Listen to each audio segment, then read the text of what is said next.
Hello दोस्तों, अभी तक हमने देखा कि यहाँ पे फील्ड्स वगैरह किस तरीके से लेके आने हैं, सारी चीज़ें कैसे बनानी है। अब यहाँ पे हमें सिर्फ नाम देना है और इनमें डेटा दिखाना है। ठीक है, थोड़ा सा काम रह गया है, इस वीडियो में इस वीडियो पूरा कंप्लीट कर लेंगे। ठीक है, तो सबसे पहला काम जो होगा हमारा, यहाँ पे सभी को नाम दे देते हैं कि कौन सी चीज़ क्या है, जिससे कि हमें पता रहे। तो हम यहाँ पे सबसे पहले नाम देने के लिए यूज़ करते हैं टेक्स्ट बॉक्स का। क्या यूज़ करेंगे? Text box.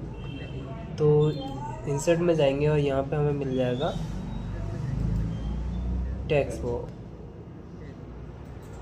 इंसर्ट में जाएंगे, हमें यहाँ पे मिल जाएगा टेक्स्ट। तो चलिए मैं जल्दी जल्दी यहाँ पे सभी में नाम दे देता हूँ और उसके बाद आगे कंटिन्यू करेंगे।